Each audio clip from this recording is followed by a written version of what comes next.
Ele faria da queda um passo de dança, do medo uma escada, do sono uma ponte, da procura o encontro.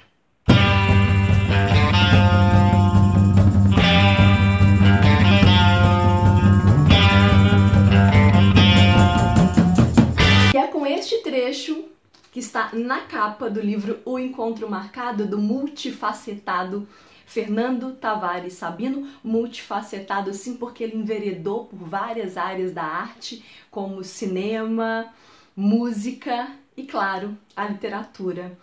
Eu confesso que só conhecia o Fernando Sabino cronista, inclusive excelente cronista. Na época da minha graduação, eu escrevi um pouco sobre humor e a ironia em algumas crônicas que, sinceramente, eu sou apaixonada. Já amava o Sabino cronista e agora eu tive a oportunidade de conhecer o romancista, que, sinceramente, não me decepcionou em nada, muito pelo contrário. Eu fiquei completamente apaixonada e desnuda em frente a essa obra. O Fernando Sabino é meu conterrâneo, Belo Horizontino das Minas Gerais, então aí já rolou uma empatia de cara, né? Não preciso nem comentar sobre isso. Ele nasceu em 1923, eu estava inclusive assistindo a um documentário, lendo um pouquinho a respeito da vida e obra do autor, e eu percebi que algumas características eram unânimes dentre as falas dos amigos das pessoas que conviveram com ele. Então eles mencionavam muito o bom humor do Sabino, e isso eu consegui perceber muito mais nas crônicas, inclusive. Falaram muito sobre essa questão criativa e imaginativa. O próprio autor, né, falava que ele nasceu com essa coisa da criatividade, de criar histórias muito aflorada. Inclusive ele se dizia um mentiroso. Tem uma parte do documentário que ele falava, que foi muito engraçado, que ele dizia que quando ele assistia a um filme, ele ia contar para algum amigo, ele modificava o final, ele mudava a história toda. A mesma coisa acontecia com livros. Então ele já estava com essa coisa de criar no sangue. Falavam muito também sobre a parte humana desse escritor, sobre a bondade e a caridade. E tem uma história que me chamou muito a atenção, que os amigos disseram, é que em determinado período ele lançou uma obra, agora eu não vou me lembrar o nome dela, e que todo mundo começou a falar que ele só escreveu por dinheiro, e a mídia, as pessoas começaram a cair em cima dele, que ele tinha se vendido, e eles diziam que o Sabino não se manifestava, ele ouvia aquilo calado. E tempos depois, um juiz veio fazer um comentário dizendo que o Sabino não ficou com 1 centavo da publicação daquele livro, que ele doou todo aquele valor. Quer dizer, ele poderia ter se gabado e dito, olha, não, vocês estão mentindo, hein? Eu doei o dinheiro todo, mas não, ele simplesmente resolveu se calar. Então aí a gente consegue perceber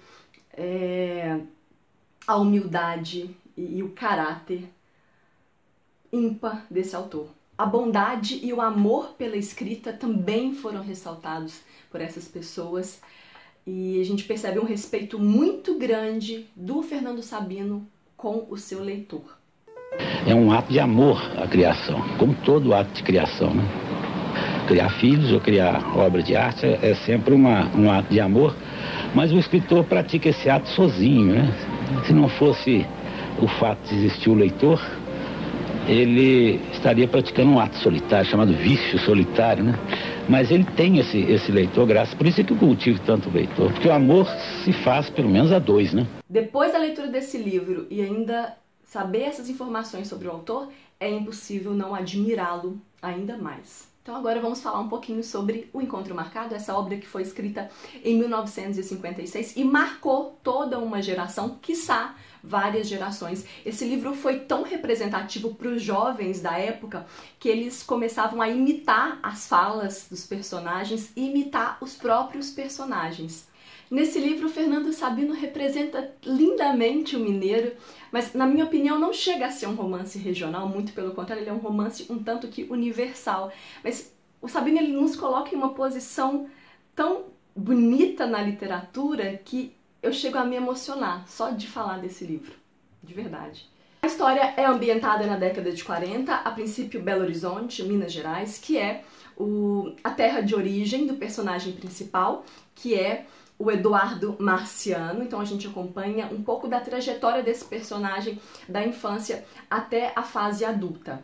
Uma palavra que talvez defina esse personagem, principalmente no início da narrativa, é precoce. Essa característica dele me chamou muita atenção porque ele era um menino muito ansioso e precoce em tudo. Então, assim, ele aprendeu a escrever sozinho, ele tinha uma necessidade de controlar as coisas, de viver de forma muito rápida, e isso chega até a assustar um pouco na narrativa. Além de ser muito precoce, ele era um menino muito mimado e chegava, gente, a chantagear os pais. Ele fazia uma manipulação que, assim, sério, eu dava risada em alguns momentos de tão maluco que era aquilo. Mas muito real, viu? Tem muita criança aí mimada, que gosta de chantagear os pais. Isso aqui não é mera invenção do Sabino, não. Tem inclusive na página 15, pra vocês perceberem o nível do garoto, que diz assim: Eduardo imperando dentro de casa, ditando normas. Hoje eu vou ao grupo, ele dizia. A minha mãe sorria satisfeita, a professora já havia reclamado. Ah, é? Pois então não vou mais. Sei escrever melhor do que ela. Tudo era pretexto. Maria fritou um ovo para mim, não saiu redondo como eu gosto. Não vou. Mamãe chamou minha merendeira de latinha. Não vou. Quer de meu caderno? Quer de minha borracha? Tem ladrão nessa casa. E, gente, assim, essa parte da infância dele é muito bizarra, porque ele manipulava os pais viam que ele era ele tinha atitudes de fato manipuladoras e muito à frente, eles tinham medo diante dessa personalidade forte do Eduardo, mas os pais não sabiam o que fazer diante dessa personalidade forte do garoto. Pra vocês terem ideia, até questão de camisa de força tem aqui. E olha, o garoto se arranhava, assim, ele tinha um gênio bem aflorado. Mas olha, desde cedo esse menino já demonstrou talento para literatura, ele começou a escrever desde muito cedo, participou de um concurso que, inclusive, se não me falha a memória, ganhou aí em segundo lugar, foi para o Rio de Janeiro receber a sua premiação. E é engraçado que quando ele foi se hospedar, ele não queria nem ficar junto com o pessoal, não, no mesmo hotel que um amigo e o tio, não, ele quis ficar em outro hotel, então ele já era essa coisa, né, era bastante emancipado. Ele queria ser escritor. Isso era um fato, mas o pai, né, como a maioria dos pais aí tradicionais, o pai queria que ele cursasse um curso tradicional, que ele conseguisse um emprego formal, então desde cedo já teve meio que esse embate. Uma outra característica interessante desse personagem é que parece que desde cedo ele tinha a necessidade de ser o melhor. Então, por exemplo, na infância ele se apaixona por uma garota e como ela era a primeira da sala, né, ela era a aluna de destaque, ele começou a estudar muito porque ele também queria se equiparar a ela. Então, desde muito cedo, ele queria demonstrar superioridade, demonstrar que ele era capaz, ele queria sempre estar entre os destaques de tudo. E isso também aconteceu mais tarde na natação, que é um esporte que ele acabou praticando e acabou tendo um posicionamento muito interessante, inclusive sendo um recordista. E ele vivia em competições, meio que para se autoafirmar. Essa era a sensação que eu tinha. Caminhando um pouquinho para a fase jovem, o Eduardo tinha dois grandes amigos, que eram o Mauro e o Hugo, e os três compartilhavam desse amor pela literatura e pela poesia. Eles começaram a ler muito sobre o assunto e este momento de troca e dessa amizade na juventude é um momento dos mais deliciosos, na minha opinião, porque eles citam autores, eles citam trechos e são passagens muito gostosas. É curioso porque esse trio era conhecido como a peste da cidade, onde eles aprontavam, arranjavam tanta confusão que era assim que as pessoas denominavam esse grupo.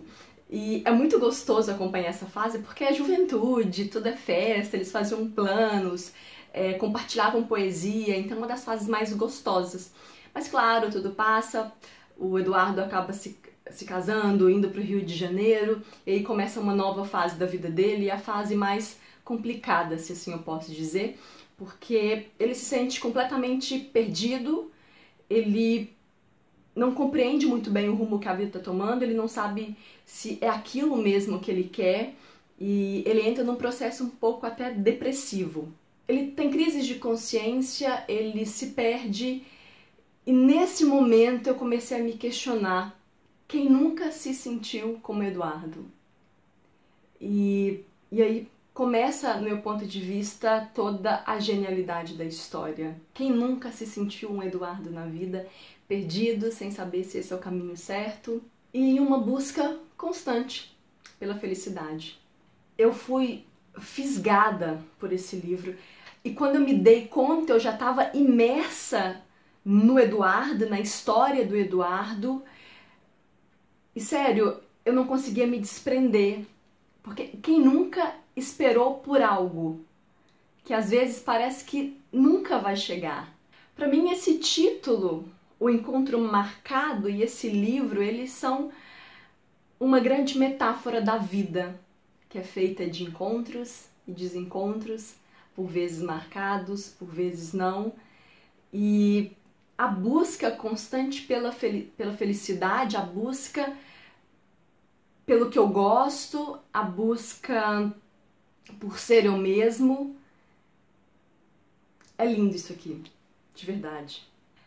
Enfim, o Eduardo, ele era ansioso, ele tinha pressa para viver, e eu acho que nós temos dentro de nós um pouco do Eduardo. Eu diria, inclusive, que eu tenho muito do Eduardo. É isso, eu acho que eu não posso falar muita coisa dessa narrativa, porque senão eu vou quebrar toda a magia de você descobrir a história desse personagem e de você mergulhar nisso daqui. Essa leitura foi muito especial porque ela foi conjunta com a Paty do canal Errante Literário, vou deixar o link dela aqui no box de informações. Inclusive, ela está liberando uma videoresenha no mesmo dia que eu, então eu também vou deixar o link para que vocês possam assistir a resenha dela. Eu quero agradecer em público, né? Eu já te agradeci milhares de vezes, Paty, mas eu quero agradecer em público a companhia e por ter aceitado o meu convite de fazer essa leitura compartilhada e trocar ideias. Foi uma experiência única. Conhecer um pouco do Eduardo, mergulhar nessa história, e é interessante porque vez ou outra a gente manda mensagem uma pra outra: ai, que saudade do Eduardo. Porque por mais que ele tenha uma série de defeitos que podem parecer chatos, mas na história não é, a gente é cativado por ele, por mais que eu sinta uma raivinha, depois é um amor tão grande por esse personagem, porque ele é meio que reflexo de nós mesmos. E foi uma leitura linda, linda, linda, uma das coisas mais incríveis que eu já li na vida. Se você tiver a oportunidade, coloque na sua lista de desejados e leia, ou então vá até uma biblioteca, pegue, leia, porque isso aqui é a literatura de primeira qualidade, é coisa boa, é uma história que te pega, e te puxa, e te arrasta, e é difícil sair do Eduardo, sair desse livro. Mas a gente tenta, a gente vai tentando se desvencilhar desse personagem, mas é difícil, não é fácil não.